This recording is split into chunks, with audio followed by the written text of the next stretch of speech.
You won't believe who the Empress sleeps with, a human. The explosion wasn't loud. It was quiet. Like the last breath before silence swallows everything. The Atlas 17 didn't crash. It was torn apart. One moment, Captain Alex Rain was reaching for the emergency tether. The next, his entire ship was folding in on itself, sucked into a gravitational rupture like a napkin vanishing in flame. The emergency lights flickered. Life signs, 0. Except for him. He let go of the tether. And fell into the abyss. Cold. Weightlessness. Pain. Darkness. When he woke up, his back burned. The air was too thick. The sky too blue. The sand beneath him, hard and glass-like, shimmering with a strange pulse. This wasn't Earth. It wasn't even anywhere near Earth. And then he saw her. A silhouette, tall, motionless, with skin like burnished bronze, layered in iridescent scales. Her limbs moved with deadly grace. Horns curved elegantly from her head, and from her back, twin ridges of organic armor. She held a spear. No, not a spear, something alive, humming with energy.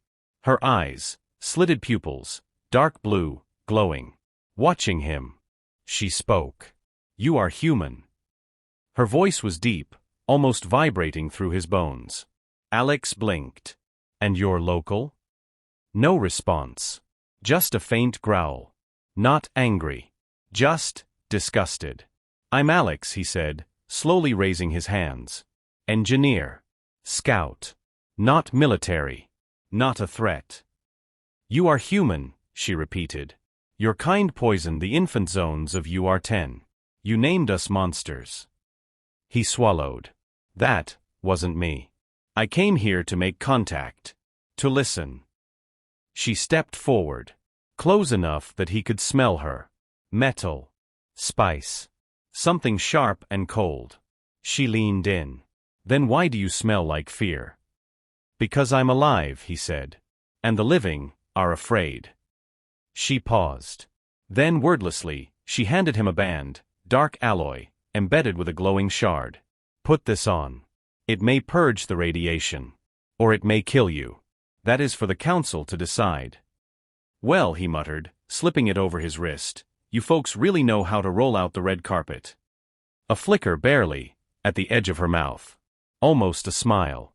But it vanished as quickly as it came. By nightfall, they reached the city. No. Not a city. An organism. The towers spiraled up like living crystal, breathing in tandem. Light pulsed from their cores like a heartbeat. Doors didn't open, they receded, like membranes. People, no beings, watched him pass. With silence. And contempt. He felt it. He was beneath them. Not feared. Not hated. Just beneath. She said nothing. Just led him forward. He heard her name by accident. Whispered by a passing guard. Empress. He stopped. You're the Empress. She nodded. My name is Lirat Kryna. Daughter of the Serkadra line. Blood of the House Ryog. Alex Rain. Son of Maggie, Frank, and a miracle rescue dog. She turned to him. You do not kneel. I do sarcasm. That's about it. The council convened at dawn. They didn't ask his name. They didn't offer water. Just stared, as if he were a parasite they weren't sure how to categorize. He's contamination, one hissed. Use him. Or eliminate him. He saved my life, Lyra said calmly. That's a life debt. Lies, another spat. His fall was not fate. It was infiltration. She rose. I speak the truth. He risked his body. He breathes our air. He lives. He is mine to judge. He met her eyes. No gratitude. Just honesty. Thanks, I guess, he said. But it sounds like I've been leased. She stepped closer. Don't delude yourself. You are not a guest. You are a test. Right back at you, he smirked. You're not exactly a hospitality goddess either. And for the first time, she smiled. Justin. Just for a second. That night, while the city slept, she came to him. He was half asleep, still sore from the toxin. She entered without sound. The council has made their decision, she said. If you prove useless, you will be executed. No trial. No flamme. Just nothing. He sat up, exhaling. Well, at least you're direct. I respect that. You will come with me tomorrow. To the rift zone. We'll find who sabotaged your vessel. If you die, your death is mine to allow. He looked at her, steady. And if I live? She hesitated. Then I'll decide what to do with you. He nodded, looking forward to it. She turned to leave. And maybe it was the way she paused at the doorway. Or maybe the echo of her breath. But he could have sworn. She didn't want to walk away. The southern skies of Tarkare didn't change colors. They brooded. Red clouds hung heavy like claw marks slashed across the sky. The air wasn't moving. Just waiting. Heavy. Pressurised. Watching. They moved in silence. Lyra walked ahead, focused. Her armor hummed softly against the dry wind, shoulders squared like the weight of her entire empire was balanced across them. Alex followed behind, limping slightly, his ribs still aching from the last encounter. Backpacks l'un over one shoulder. Expression? DRY. Tired. Sti stubborn. Are we sure this place isn't just one big open grave? He asked, eyeing a jagged ridge ahead. Lyra didn't look back. If there was sabotage, she said, we'll find proof here. The rift zone doesn't forget. Great, he muttered. Love a region with an opinion. She didn't answer, but the tip of her tail twitched. A gesture, maybe. Half amusement, half warning.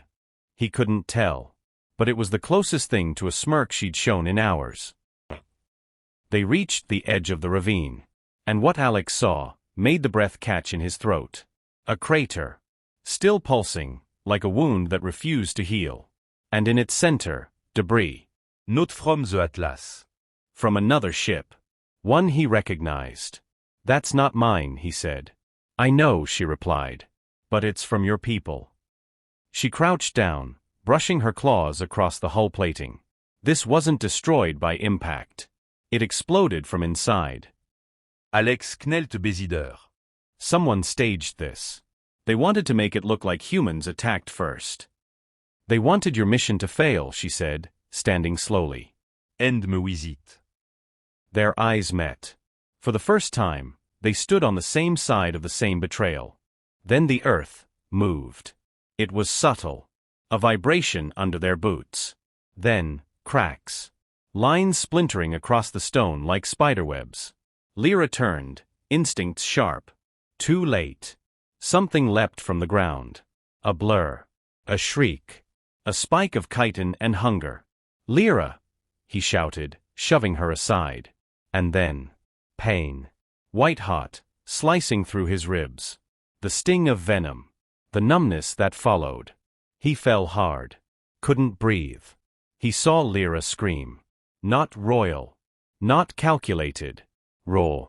Then she was on the creature, ripping through its armored limbs with inhuman precision. Her weapon spun. One strike. Two. Blood, acid green, splattered the rocks. Silence followed. She dropped to her knees beside him. You fool, she hissed, pressing a hand to his chest. Why? He coughed, blood tinging his lips. Because I was closer. Stupid, she growled. Stupid human. She lifted her other hand. Claws extended. Her palm hovered over his wound. He didn't flinch. Is this the part where you put me down like a sick animal? No, she said, her voice low. This is the part where I keep you alive. Then came the burn. Her claws pierced the skin gently, releasing something beneath. A chemical hiss. The pain was beyond description. His whole body spasmed. And she held him. Not as a warrior. Not as an empress. But as someone who refused to let him go. The cave they found was shallow. Safe. DRY. Shielded from the storm overhead. Alex lay wrapped in thermal moss, shivering despite the heat. Lyra sat close, her silhouette barely visible in the dim biolight. How long was I out? He asked weakly. 3 hours, she said. You almost didn't make it. You know, he muttered, if this is how you thank people, remind me not to save your life next time. A pause. Then, why did you? He looked at her. Really looked. You scare me. But I've never walked away from someone just because I was scared. She was quiet. Then, almost too softly. In my culture, no one est close to me. I'm called impure. Born without the ceremonial alignment. I was crowned Empress because they feared me, not because they believed in me. Her voice dropped to a whisper. I was never chosen. He reached out. Slow. Careful. Touching her hand, rough, scaled, clawed. You are now. She didn't move. But her hand didn't pull away either. Later, as they sat by the flickering cave light, he asked, do you guys have rituals? I mean, like, if someone risks their life for you, does that mean something? She didn't answer right away. Then, it is a bond, she said. A sacré douane. D'hyper den alliance. D'hyper den mating. He blinked. That escalated fast. It is rare. And irréversible. Is that what this is? Another long pause. Then she turned toward him. Orquin de Sntekis. We share breath. If I breathe with you, it is recognition. Of soul. He stared. Heart pounding. Okay. She leaned in. Close enough that he could feel the coolness of her skin. And together. They inhaled. Not just air. But trust. The kind that breaks walls. When they returned to the citadel, everything felt wrong. Too quiet. Too still. Then they saw the guards. Formed. Ready. Waiting. Alex looked at her. What is going on? They know, she whispered. Or someone told them. Before he could speak, he was surrounded. The council stood above. Crowvass at the center, eyes blazing. You let him touch you, he roared. You shared breath. Alex stepped forward, still limping. She didn't do anything wrong. You existed, Crowvass snarled. And she let you. He turned to Lyra. Deny it. She was silent. Lyra. Alex breathed. Her eyes met his. I can't. You can't, or you won't. If I speak the truth, they'll kill you, she said. If I lie, they'll destroy me. The circle of guards closed in. And in that moment, he realized. He was no longer a visitor. He was the enemy. Before the second sun rose, they gathered. Thousands of eyes. Trop de buzzing. Scaled hands gripping weapons or curling in anticipation. The great chamber of the citadel hadn't held this many in decades. And at its center. Lyra. No crown. No armure. No protection. Just black ceremonial cloth and the burden of a choice no ruler was meant to make. Next to her, Alex. Wrist bruised from restraints. Shoulder squared. Eyes steady. The council stood like statues, flanked by elite guards. Crowvass stepped forward, voice booming. Lyra te kraina. Empress by blood. Today you stand accused of violating the core oath. Of mingling with a lesser species. Of sharing air, intimacy, with a human. He paused. Let the word it. Let the murmure rise. Alex felt her shift slightly beside him. She didn't look afraid. But something inside her was quiet. Then she spoke. If protecting him is treason, I accept it. If choosing compassion is impurity, I bear it. If seeing worth in another species makes me unfit to rule, then I was never worthy of your crown. Gasps. 1. 2. Then silence again. Crowvass pointed. He is a disease. And your weakness is spreading. Alex stepped forward. No. His voice wasn't loud. But it stopped the room. She's not weak. You just can't control her anymore. Habite. Then 2. I came here hoping for peace. I found suspicion. Atred, hiérarchie built on fear. But I also found her. He looked at Lyra. She's the only one who didn't treat me like an infection. She saw me. And I saw her. He turned back to the crowd. You call me laisser. But I'm the one who bled for her. I'm the one who saw a so-called monster, and chose to stand beside her. Not because I had to. Because I wanted to. And then. An explosion. Far side of the chamber. Smoke. Fire. Crack in the wall.